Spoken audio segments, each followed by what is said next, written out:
पढ़ने वाले हैं chapter pair of linear equations in two variable.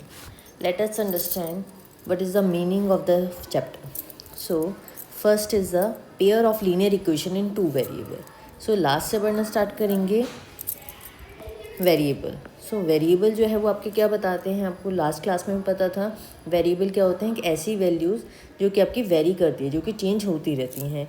Suppose variable की अगर हम बात करें एक्स एंड वाई, तो एक्स एंड वाई आपके क्या होते हैं, वेरिएबल. अब यहाँ टू की बात करिए, मतलब दो वेरिएबल की बात करी जाएगी. This is two variables are X and Y.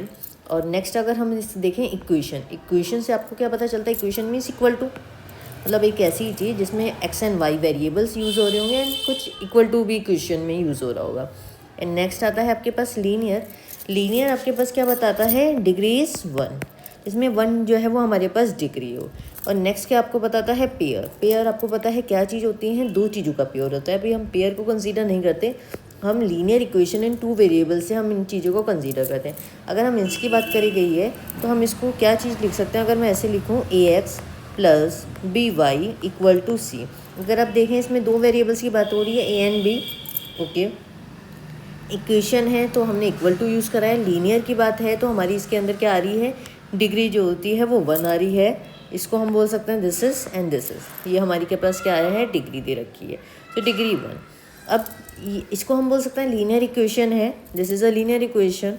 ठीक है, अब हम पेयर की बात हो रही है. पेयर मीन्स दो चीज़ें आएंगी. ये हमने फर्स्ट इक्वेशन बना दी. अगर हमें इसी की तरह एक सेकेंड इक्वेशन बनानी है तो मैं इसमें क्या बना सकती हूँ, अगर मैं इसका यहाँ पर नाम चेंज कर दूँ, A two X plus B two Y equal to C to.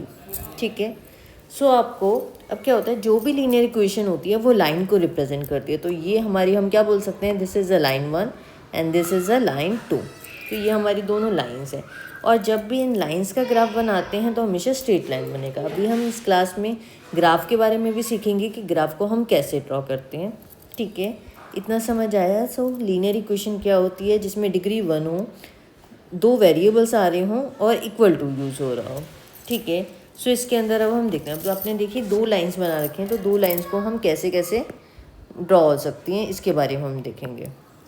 Okay, suppose मैंने कहा मेरे पास पहली लाइन जो है वो मेरे पास ऐसी दे रखी है L1, एंड मैंने कहा मेरे पास जो दूसरी वाली लाइन है वो ये दे रखी है L2. ये मेरे पास दो लाइन है.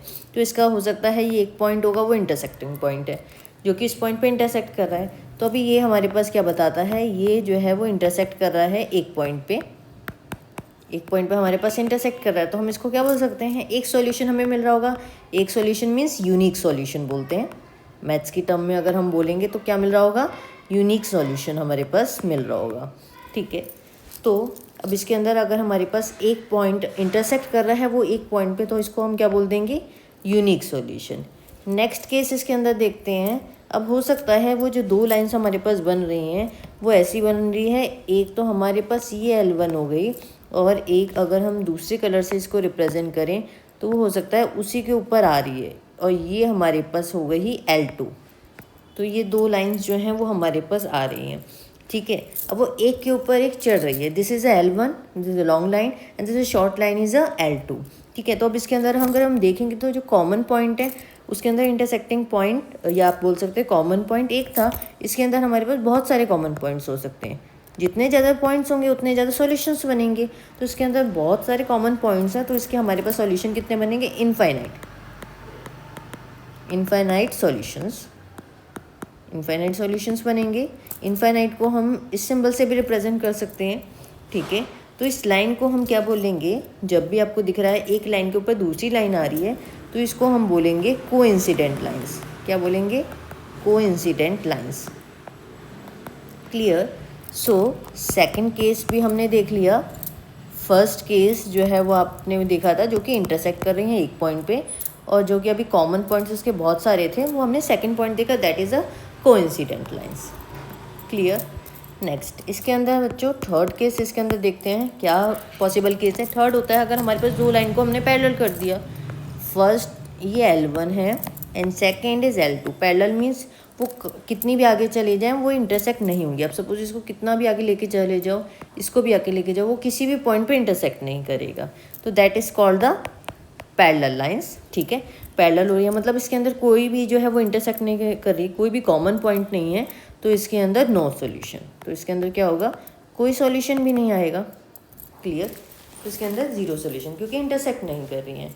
ओके, नेक्स्ट बच्चों, अब इसमें क्या बनाया गया है, आपके पास कुछ चीज़ें बताई गई हैं, ठीक है। अगर आपके पास अगर एक भी सॉल्यूशन आ जाता है, ठीक है, अगर आपके पास एक भी सॉल्यूशन आ जाता है, जैसे कि हम इसमें बता रहे हैं एक भी जो है आपके पास कॉमन पॉइंट आ रहा है, ठीक है, तो अगर आपके पास एक भी सॉल्यूशन आ जाता है तो उस केस को हम क्या बोलेंगे, कंसिस्टेंट। उसको इसको हम क्या बोलेंगे, कंसिस्टेंट। इसके अंदर भी आपके पास एक भी सॉल्यूशन मिल जाएगा और इनफाइनाइट में तो आपको मिल ही जाएगा एक सॉल्यूशन। तो दोनों केस के अंदर आप क्या बोल सकते हो, अगर हमें किसी भी चीज़ से एक सॉल्यूशन मिल रहा है तो उस केस में हम क्या बोलेंगे कि ये कंसिस्टेंट है, दीज लाइन्स आर कंसिस्टेंट, ठीक है। और अगर हमें एक भी सॉल्यूशन नहीं मिल रहा तो that are called the inconsistent, उसको हम क्या बोलेंगे कि वो इनकंसिस्टेंट है। अब इनको चेक करने के लिए, कंसिस्टेंट और इनकंसिस्टेंट को चेक करने के लिए हम बार बार इन लाइंस का ग्राफ तो ड्रॉ करने नहीं बैठेंगे कि वो इंटरसेक्ट कर रही है या नहीं, ठीक है, या एक पॉइंट इंटरसेक्ट कर रहा है या बहुत सारे पॉइंट्स इंटरसेक्ट कर रहे हैं। तो उसके लिए एक क्राइटेरिया करा गया है कि हम कंसिस्टेंसी और इनकंसिस्टेंसी को चेक कैसे करते हैं। So let us understand condition for consistency and inconsistency.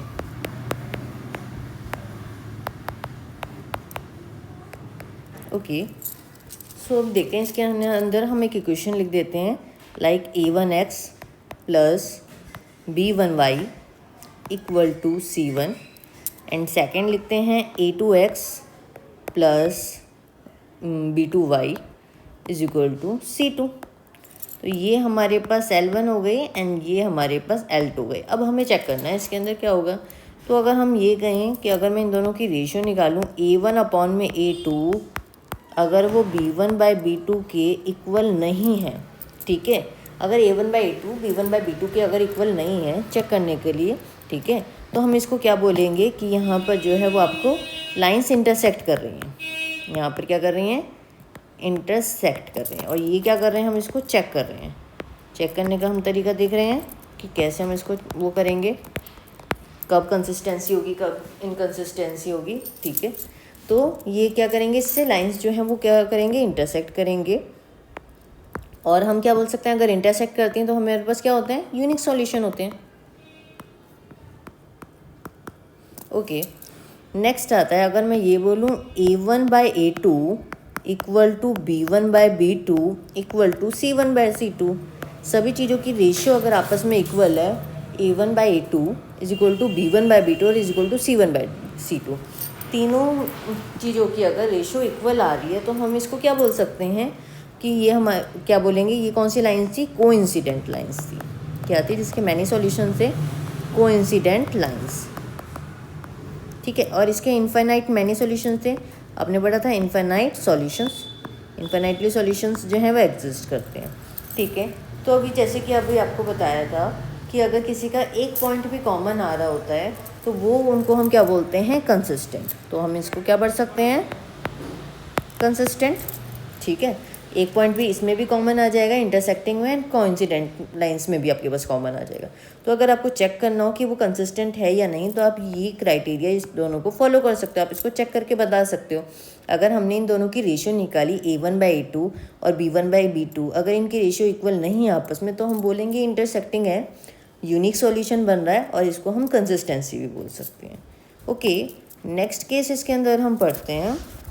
अगर मैं बोलूँ A1 अपॉन में A2 equal to B1 upon में B2 equal to not equal to C1 upon में C2, A1/A2 जो है वो B1/B2 के तो इक्वल है लेकिन वो C1/C2 के इक्वल नहीं है।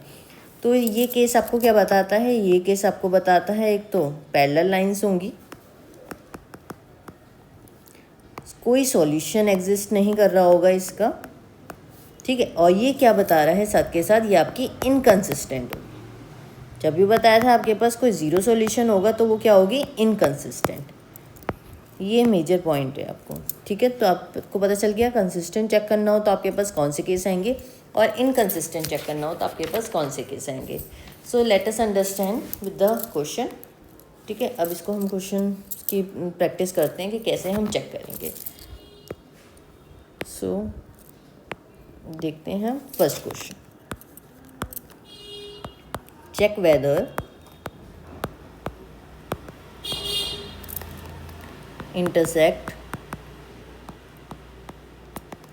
parallel और कोइंसिडेंट लाइंस।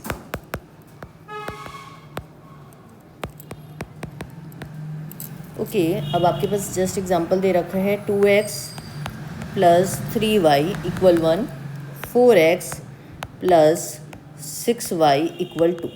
ये आपके पास दो इक्वेशन दे रखे हैं। तो पहले इनके आपस में हम रेशियो निकाल लेते हैं कि कौन कौन सी जो है वो आपके पास रेशियो आ रही है। अब सपोज़ पहले हम निकालते हैं a1/a2। सो a1/a2 जो है वो क्या आ रहा है, जो x के कोफिशिएंट है दोनों लाइंस में, this is a line 1 and this is a line 2। तो इसको सॉल्व करते हैं।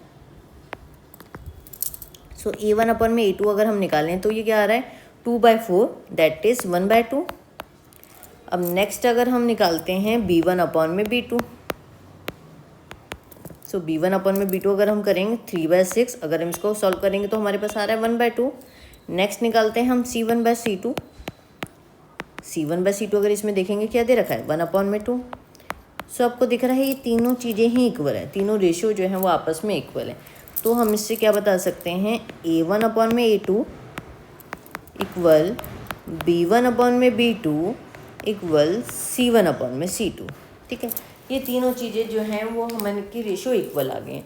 तो जब ये तीनों रेशियो हमारे पास इक्वल आती हैं तो हम इसको क्या बोलते हैं, कोइंसिडेंट लाइंस।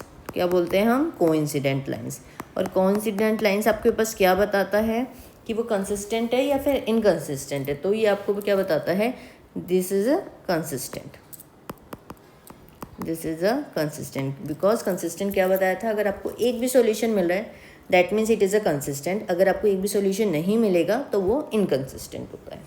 ठीक है, अब इसके लिए कुछ कंडीशन होती हैं तो वो हमें सबसे पहले जो है वो देखनी है। सो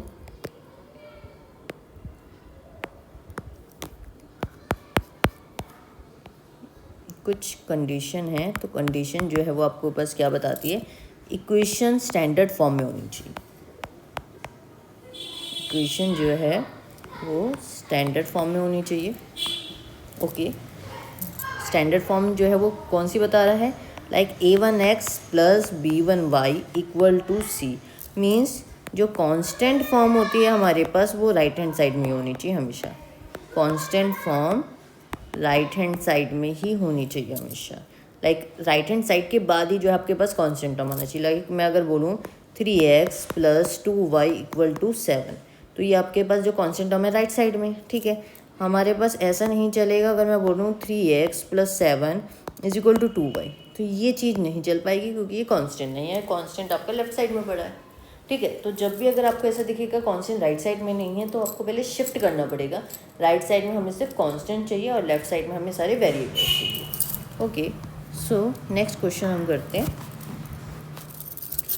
कि इसको हमें चेक करना है कंसिस्टेंट है या नहीं है। सो अगले क्वेश्चन के हम इक्वेशन को पहले नोट डाउन करते हैं। क्या है आपके पास, 7x minus 3y plus 2 equal to 0, और नेक्स्ट है आपके पास 14x minus 6y minus 4 equal to 0। तो ये आपके पास दोनों लाइन्स आ गई, लाइन 1 एंड लाइन 2।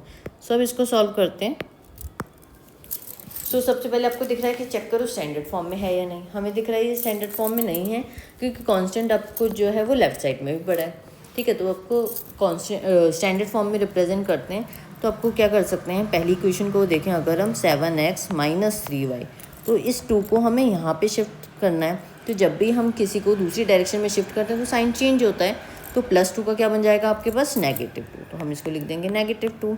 सेकेंड में भी देखो 14x माइनस 6y, अब इस -4 को यहाँ शिफ्ट करना है हमें राइट साइड पे, तो क्या बन जाएगा +4। ओके, सो ये आपके पास लाइन 1 हो गई एंड ये आपके पास लाइन 2 हो गई सेम। ठीक है, अब सेम हम निकालते हैं। सबसे पहले हम निकालते हैं a1/a2। सो a1/a2 निकालेंगे 7/14, दैट इज़ 1/2। नेक्स्ट अब क्या निकालते हैं b1/b2।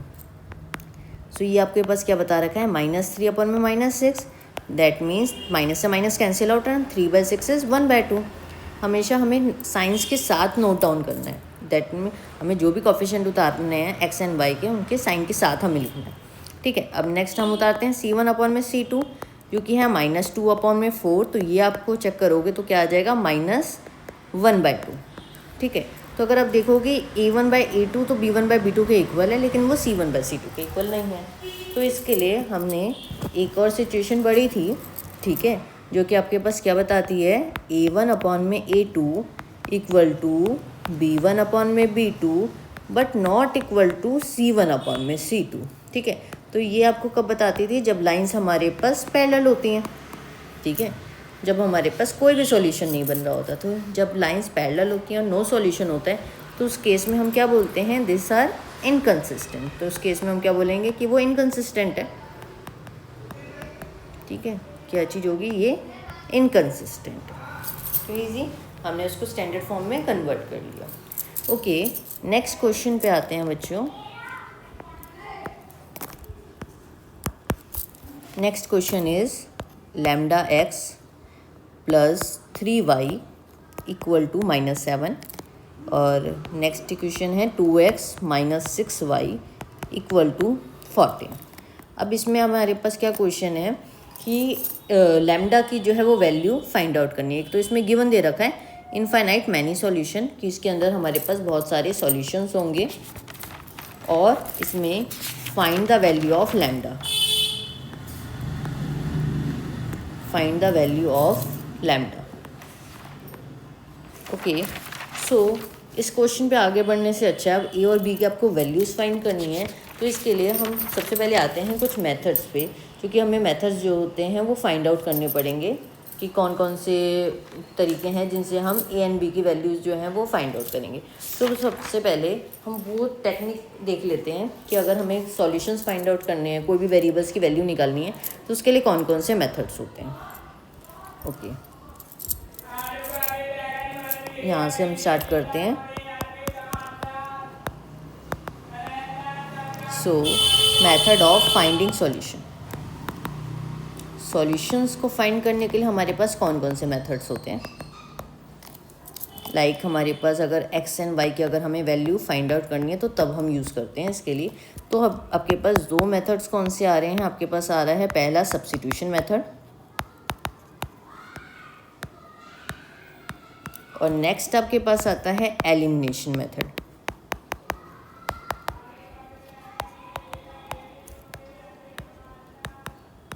ओके, नाम से पता है सब्स्टिट्यूशन, सब्स्टिट्यूशन में क्या कर रहा है कि वो एक से वैल्यू उठाकर दूसरे में पुट करनी है, और एलिमिनेशन मेथड जो है वो आपको क्या बताता है, एलिमिनेट करना है, कुछ पार्ट जो है वो आपको हटाना है।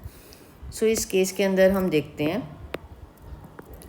सो सब्स्टिट्यूशन में क्या होता है, एक से वैल्यू हटाकर, एक से वैल्यू उठाकर दूसरे में पुट करनी है।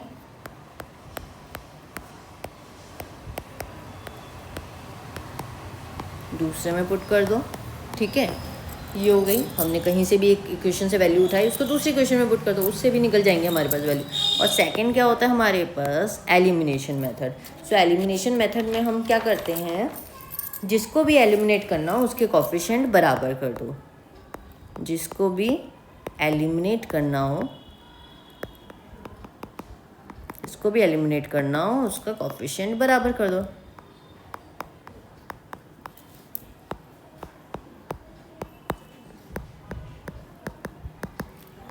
उसका कोफिशिएंट बराबर कर दो। सो ये हमारे पास दो टेक्निक्स हैं जिससे हम ए और बी की वैल्यूज फाइंड आउट कर सकते हैं। सो उस क्वेश्चन पे पढ़ने से पहले हमें ये जानना ज़रूरी है कि हम कैसे इनकी वैल्यूज़ निकालेंगे। ठीक है, सो हम इन दोनों मेथड्स के एक एक क्वेश्चंस को हम ट्राई करते हैं, जिससे आपको क्लियर होगा कि हम कैसे सब्स्टिट्यूशन और एलिमिनेशन मेथड को यूज़ करके ए एंड बी की वैल्यूज़ फाइंड आउट कर सकते हैं। सो सबसे पहला क्वेश्चन जो हम करते हैं वो सब्स्टिट्यूशन मेथड से ही करके देखते हैं। So let's start. तो इसमें क्या दे रखा है आपके पास, पहला question, find X and Y. ठीक है, इसको हमें किससे करना है, सब्स्टिट्यूशन मेथड से करना है। तो आपके पास इक्वेशन दे रखी है 2x - y = 3, x - y = 4। Equation 1 and equation 2। सो आपके पास नेक्स्ट जो है वो क्या दे रखा है, इक्वेशन 1 है, इक्वेशन 2 है। अब इसमें दे रखा था आपको एक से वैल्यू उठाकर दूसरे में रखनी है। तो अब इसके अंदर हम इक्वेशन 2 से हम देखते हैं, इक्वेशन 2 में से हम वैल्यू उठाते हैं। Equation 2 is x minus Y is equal to 4। ठीक है, सो x की वैल्यू हमारे पास क्या आ जाएगी, x is equal to 4 plus Y. X की वैल्यू क्या हो गई, 4 प्लस वाई आ गई। ठीक है, अब जो आपको ये इक्वेशन दे रही है, इस इक्वेशन को हमें इक्वेशन 1 में पुट करना है। सो हम क्या बोल सकते हैं, put value of x in equation 1। इस x की वैल्यू इक्वेशन 1 में पुट करनी है, तो that is 2x minus Y equal 3। अब इसमें पुट कर दो, x की वैल्यू पुट कर दो। x की क्या थी, 4 plus Y, so 4 plus Y और एज इट इज़ लिख दो minus Y is equal to 3। इसको हम मल्टीप्लाई करेंगे, 2 4 जा 8 plus 2y, 2 into Y is 2y, that is minus Y is equal to 3। इसको सॉल्व कर लो, 2y minus Y is y and 3। इस 8 को अब हमें यहाँ पे लेके जाना है, तो बनेगा y is equal to 3 minus 8 and y is equal to minus 5। So y की वैल्यू जो है वो आपके पास क्या आ गई, -5 आ गई है। ठीक है, सो y की वैल्यू जो है वो हमारे पास -5 आ गई है। तो इसको हम किसी भी इक्वेशन में पुट कर सकते हैं। तो यहाँ पर हम देखते हैं, put value of y in equation 2। इस y की वैल्यू इक्वेशन 2 में पुट करेंगे। सो इक्वेशन 2 हमारे पास क्या थी, x minus Y is equal to 4। x minus Y is equal to 4, y की वैल्यू पुट कर देंगे। x माइनस वाई की वैल्यू क्या थी हमारे पास, -5। So x minus minus is plus, so x plus 5 is equal to 4। अब इस प्लस को हम यहाँ शिफ्ट लेके जाएंगे, तो हमारे पास क्या बनेगा, x is equal to 4 minus 5, that means x is equal to -1। So x की वैल्यू हमारे पास क्या आ गई, -1। तो x की वैल्यू हमारे पास -1 आ गई और y की वैल्यू हमारे पास -5 आ गई। x is equal to -1 and y is equal to -5। So ये दोनों हमारे पास इक्वेशन हो गई है। क्लियर। सो ये अभी हमने पढ़ा सब्स्टिट्यूशन मेथड। नेक्स्ट हम देखते हैं एलिमिनेशन मेथड। एलिमिनेशन मेथड के बारे में देखते हैं। सेम क्वेश्चन करेंगे एलिमिनेशन मेथड से, ताकि आपको वैल्यूज़ भी चेक करके देख सकते हो कि दोनों केस में हमारे पास वैल्यू सेम आती हैं या नहीं। सो पहली इक्वेशन है हमारे पास 2x minus Y equal 3 and second है हमारे पास x minus Y equal 4। So ये आ गई इक्वेशन 1, ये आ गई हमारे पास इक्वेशन 2। तो एलिमिनेशन मेथड क्या बताया था, अगर हमें जिस भी एलिमेंट्स को सेम करना हो तो उसके कोफिशिएंट को बराबर कर दो। अब सपोज दिख रहा है यहाँ पर x के कोफिशिएंट को अगर हमें बराबर करना है एलिमिनेट करने के लिए, तो आपको दिख रहा है यहाँ पर 2x है और यहाँ पर x है, तो उसको करने के लिए तो हमें सेकेंड इक्वेशन को 2 से मल्टीप्लाई करना पड़ेगा, तभी कोफिशिएंट बराबर होंगे। सो नेक्स्ट वेरिएबल पे ध्यान देते हैं। नेक्स्ट वेरिएबल आपके पास क्या दे रखा है, -y, ठीक है, और यहाँ पे भी -y। इसको हम कट आउट कर सकते हैं, तो उसको हम करने के लिए क्या करेंगे, सब्ट्रैक्ट करेंगे इक्वेशन को। तो हम स्टार्ट करते हैं, subtract equation 1 from equation 2। Equation 2 में से इक्वेशन 1 को माइनस करते हैं। सो इक्वेशन 2 आपके पास क्या बता रहा है, x minus Y is equal to 4 और इक्वेशन 2 को हम लिखते हैं 2x minus Y is equal to 3। अब हमें ध्यान रखना है, जब भी हम दो इक्वेशंस को सब्ट्रैक्ट करते हैं तो जो लास्ट वाली इक्वेशन होती है उसमें साइन चेंज होते हैं। जैसे यहाँ पर आप देखोगे कोई नियम मीन्स प्लस का साइन है, तो यहाँ पर साइन चेंज होकर क्या बन जाएगा, नेगेटिव। ओके, यहाँ पर नेगेटिव का साइन है तो साइन चेंज होगा तो पॉजिटिव बन जाएगा। यहाँ पे कुछ भी साइन है मीन्स जब कुछ भी साइन नहीं होता दैट मीन्स पॉजिटिव होता है, तो पॉजिटिव का साइन होकर नेगेटिव का साइन बन जाएगा। अब आप इसको कर सकते हो। सो अब साइन हमें लास्ट में कंसीडर करना है। 4 minus 3 is 1, so minus Y plus Y से वाई कैंसिल आउट हो गया आपके पास, and x minus 2x is minus X.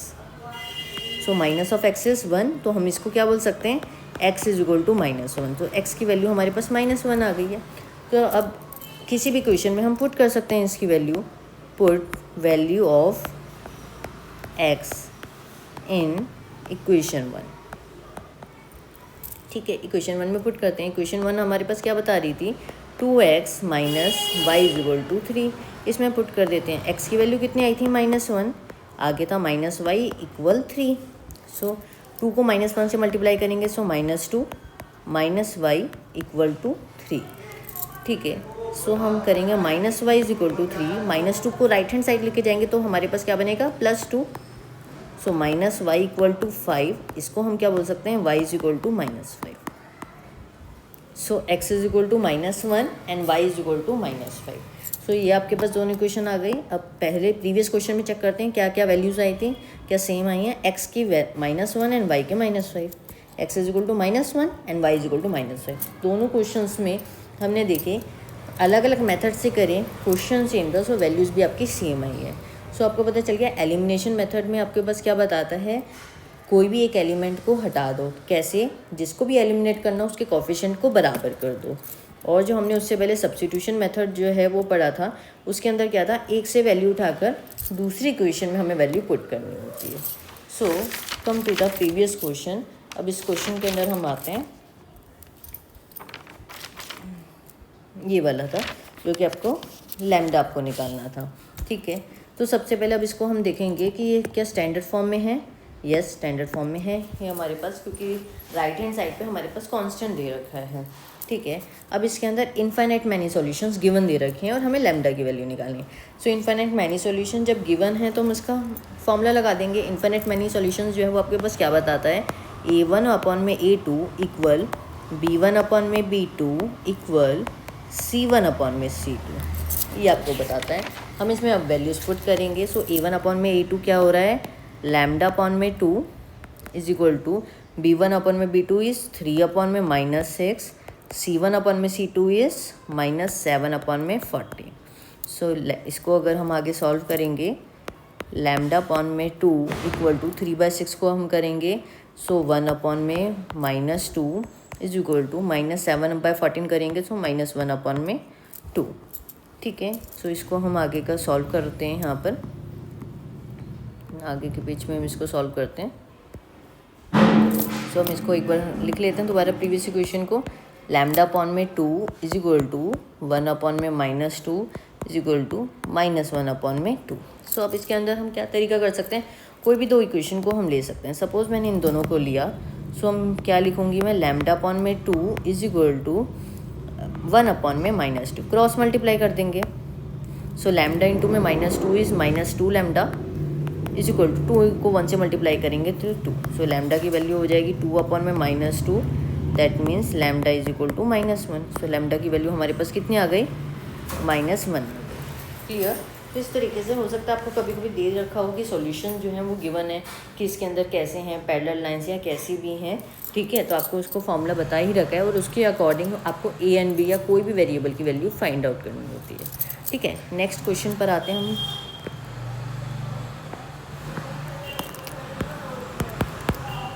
सो इसके अंदर क्या है, इनफाइनाइट मैनी सॉल्यूशन गिवन है, इनफाइनाइट मैनी सॉल्यूशन। क्वेश्चन है आपके पास 2x + 3y = 7। Next is a + b x + 2a - b और y = 21। क्वेश्चन में हमें क्या करना है, a और b की वैल्यू फाइंड आउट करनी है, ये हमारा क्वेश्चन बता रहा है। ठीक है, सो सॉल्व करते हैं इसको हम। तो ये आपको क्या बता रहा है, ए और बी की वैल्यू जब फाइंड आउट करनी है, सो इनफाइनाइट मैनी सॉल्यूशंस का हम फॉर्मूला लिखेंगे। A1 अपॉन में A2 इक्वल B1 अपॉन में B2 इक्वल C1 अपॉन में C2। ठीक है, वैल्यूज पुट कर देते हैं। A1 अपॉन में A2 क्या बता रहा है, 2 अपॉन में A + b इक्वल 3 अपॉन में 2a - b equal C1 upon में C2 क्या बता रहा है, 7 अपॉन में 21। इसको हम साथ के साथ कट कर सकते हैं, 1 अपॉन में 3 आ गया। अब वही सेम है, कोई भी दो वैल्यूज़ को हम एक साथ ले सकते हैं। तो सपोज़ मैं फर्स्ट एंड थर्ड चीज़ को ले रही हूँ। सो यहाँ हम लिखते हैं क्रॉस मल्टीप्लाई होगा पहले। First of all right it, 2 upon में A + b इक्वल 1 अपॉन में 3, क्रॉस मल्टीप्लाई इट, 3 × 2 = 6। ठीक है, एंड इसको मल्टीप्लाई करेंगे A + b, so A + b = 6। सो ये आपके पास एक इक्वेशन बन गई। अब नेक्स्ट करते हैं चूज़ अदर टू। अगर हम इन दोनों को लें, इन दोनों को अगर हम लेते हैं तो हम देखते हैं हमारे पास क्या बनता है। ये आगे सॉल्व करते हैं। 3 अपॉन में 2a - b equal to 1 upon में 3। इसको अगर हम सॉल्व करेंगे सो 3 को 3 से मल्टीप्लाई करेंगे 9 एंड 1 को 2a माइनस बी से करेंगे so 2a minus B is equal to 9। ठीक है, तो हमारे पास ये बन गया। तो सेकेंड इक्वेशन हमारे पास क्या आ गई, ये आ गई हमारे पास सेकेंड इक्वेशन। ठीक है, अब हम क्या करते हैं, अब हमारे पास जब दो इक्वेशन आ गई, हमें था ए और बी की या किसी भी वेरिएबल की वैल्यू फाइंड आउट करनी है, तो हमने दो मेथड पढ़े थे, एलिमिनेशन मेथड भी पढ़ा है हमने एंड सब्स्टिट्यूशन मेथड भी पढ़ा है। ठीक है, तो इसके अंदर हम करते हैं सब्स्टिट्यूशन मेथड से। सब्स्टिट्यूशन मेथड आपके पास क्या बताता है, एक इक्वेशन से एक वैल्यू कोई भी निकालनी है और दूसरी वैल्यू में फाइंड आउट करनी है। सो अगर मैं इक्वेशन 1 से निकालूँ ए की value, so from equation 1, so colour जो है हम चेंज कर लेते हैं पेन का। इक्वेशन 1 में अगर हम देखेंगे तो यहाँ पर आ जाएगा a is equal to 6 minus B. A की वैल्यू हमारे पास आ गई। अब इस वैल्यू को put value of a in equation 2, equation 2 में पुट कर देते हैं। ठीक है, अगर हमें दिख रहा है 2a minus B equal to 9 था, सो 2 इंटू में 6 माइनस बी इक्वल टू 9, सो 2 6 ज़ा 12, माइनस 2 को बी से करेंगे minus 2b and minus B is equal to 9। So 12 minus 2b is minus 3b equal to 9। So यहाँ आ जाएगा minus 3b is equal to 9, 12 उधर जाएगा नेगेटिव में बनेगा, so minus 3b is equal to minus 3। So b को हम लिख सकते हैं -3 अपॉन में -3, दैट मीन्स 1। सो b की वैल्यू हमारे पास क्या आ गई, 1 आ गई। अब इस b की वैल्यू हम पुट कर देंगे इक्वेशन 1 में। Put value of b in equation 1। So equation 1 को हम लिखते हैं a plus b is equal to 6। b की वैल्यू आ गई है, वो हम लिख देते हैं that is a plus 1 is equal to 6। So a is equal to 6 minus 1, इस 1 को क्योंकि उधर शिफ्ट करेंगे। सो a की वैल्यू क्या आ गई हमारे पास, 5 आ गई। सो a की वैल्यू 5 आ गई एंड b की वैल्यू जो है वो 1 आ गई है। ठीक है, तो इस तरीके से हमने देख लिया है।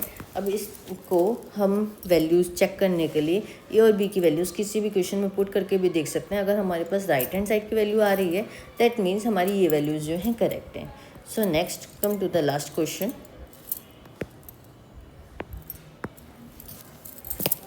ग्राफ का हम क्वेश्चन ट्राई करते हैं। Draw graph of 2x plus y equal 6 and 2x minus Y plus 2 equal 0। ठीक है, अब आपको इसमें क्या बता रखा है क्वेश्चन में, शेड द रीजन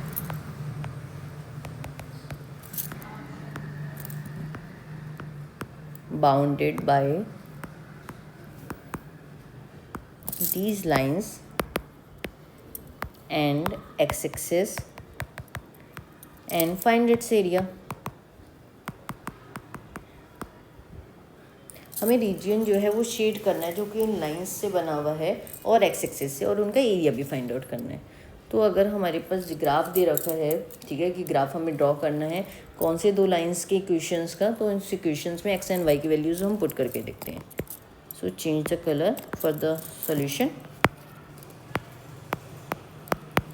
तो पहली इक्वेशन को हम लिखते हैं। पहली इक्वेशन हमारे पास क्या बता रही है, 2x plus y equal to 6। ये आपने प्रीवियस मेथड्स में आपने देखा होगा। अगर हमें x और वैल्यू की फाइंड आउट करनी है तो हमें एक एक को 0 पुट करना है। सो अगर मैं y की वैल्यू अगर मैं 0 पुट करूँ तो 2x इज इक्वल टू 6 और x को अगर हम करेंगे 6/2 इज़ 3। और अगर हम मैं x को 0 करूँ तो सिंपल है, y की वैल्यू 6। तो इसको हमें कौन कौन से पॉइंट्स दिख रहे हैं, 3 और 0 and 0 and 6। Clear. Next equation को मैं लिखती हूँ 2x minus Y plus 2 equal to 0। So इसमें भी मैं पुट करती हूँ x एंड y को 1 बाय 1 0 लेके पुट करते हैं। सो अगर मैं x को 0 पुट करूँ, ठीक है, तो y को वैल्यू हमारे पास क्या बन जाएगी 2 एंड y की वैल्यू में अगर 0 पुट करूँ तो 2x plus 2 is equal to 0। ठीक है, और उसको जब हम उधर लेके जाएंगे तो x की वैल्यू क्या आ गई -1। तो इसके पॉइंट्स क्या आ गए 0 एंड 2 एंड -1 एंड 0। तो आपके पास ये दो पॉइंट्स आ गए हैं। अब जब हमारे पास पॉइंट्स आ गए हैं तो उसको हम ग्राफ पे ड्रॉ भी कर सकते हैं। मैं आपको रफली इस पे ड्रॉ करके दिखा रही हूँ। ठीक है, सो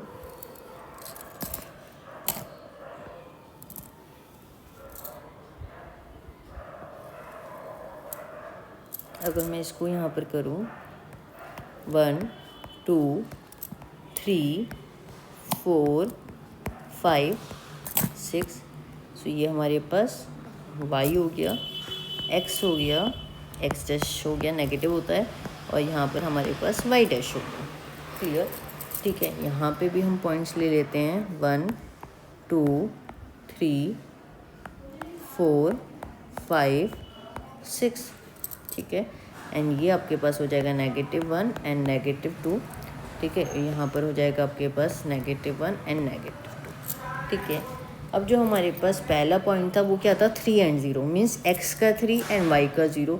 तो ये अब इसको हम चेक करने के लिए कुछ अलग कलर ले लेते हैं, x का 3 एंड y का 0, ये पॉइंट हो गया, ठीक है। और नेक्स्ट क्या था आपके पास 0 6, सो x का 0 एंड y का 6, तो ये चीज़ हो जाता है, ठीक है। अब इसको हम स्केल का यूज़ करते हैं, स्केल से जो है हम इसको ड्रॉ करते हैं इस लाइन को।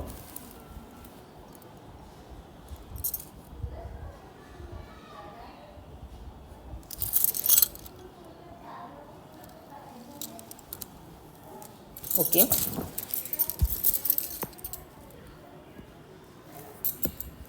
सो ये हमारे पास आ गई है, ठीक है, ये हमारे पास क्या आई है, लाइन L1। अब इसके लिए हम दूसरा कलर को रिप्रेजेंट करते हैं, नेक्स्ट लेते हैं हम ये ब्लू कलर, ठीक है। दूसरी लाइंस के पॉइंट्स हमारे पास क्या क्या हैं, 0 एंड 2 हैं, सो x का 0 एंड y का 2, सो ये पॉइंट आ गया, ठीक है। और क्या है, -1 और 0, सो x का -1 एंड y का 0, सो ये पॉइंट आ गए। देन अगेन स्केल लेते हैं, स्केल से हम रिप्रेजेंट करते हैं इसको,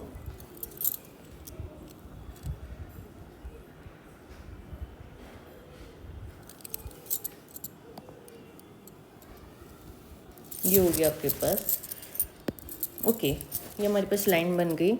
दैट मीन्स ये आपके पास क्या हो गई, L2। अब हमें क्या करना है, शेड करना है इस रीजन को जो कि x एक्सिस से मिलके बना हुआ है। सो इसके लिए भी हम थोड़ा डिफरेंट कलर लेते हैं। अगर मैंने कहा यहाँ पर मैं ग्रीन कलर ले रही हूँ, तो ये हमारे पास पूरा पोर्शन क्या आ रहा है, ये आ रहा है, ठीक है। सो ये वाला पोर्शन जो है वो हमारे पास कवर्ड हो रहा है, ठीक है। अभी रीजन का हमने बता दिया। नेक्स्ट अब हम इसके लिए देखते हैं एरिया फाइंड आउट करते हैं।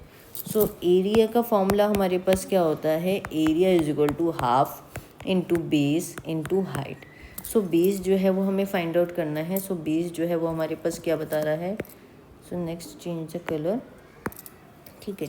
तो जो आपके पास बेस बता रहा है वो इस पॉइंट से लेकर इस पॉइंट तक है, ठीक है। अब -1 भी है तो ऐसे हम काउंट नहीं कर सकते, हम इसके यूनिट्स देखेंगे कितना आ रहा है, 1 2 3 4, तो कितना हो जाएगा। सो बेस जो है वो हमारे पास 4 आ जाएगा, ठीक है। अब हमें हाइट चेक करनी है, तो हाइट आप ऐसे तो नहीं बता सकते, ट्रायंगल वाले चैप्टर में आपने पढ़ा था। तो जिसको भी हमने बेस माना होता है उसके अपोजिट वर्टेक्स पे एक परपेंडिकुलर जो होता है वो हम ड्रॉ करते हैं, ठीक है। यहाँ पे हमने एक परपेंडिकुलर जो है वो ड्रॉ करा, तो इसकी हाइट आप मेजर करोगे, इसकी हाइट कितनी आ रही है, यहाँ से 4 आ रही है, 4 को रिप्रेजेंट कर रही है। सो बेस 4 हो गया and height is also 4। So area हम निकालेंगे हाफ इंटू 4 इंटू 4, सो 2 से 4 कैंसिल आउट करेंगे 2, सो 2 4 जा 8, तो आपका आंसर क्या आ जाएगा, 8 स्क्वायर यूनिट्स, ठीक है। तो हमने इस तरीके से ग्राफ को ड्रॉ करना भी सीख लिया, उसका आपने एरिया भी सीख लिया, ठीक है। इसको हमेशा स्केल से ड्रॉ करेंगे और ग्राफ पेपर पे ही ड्रॉ करा जाएगा। I hope you all understand.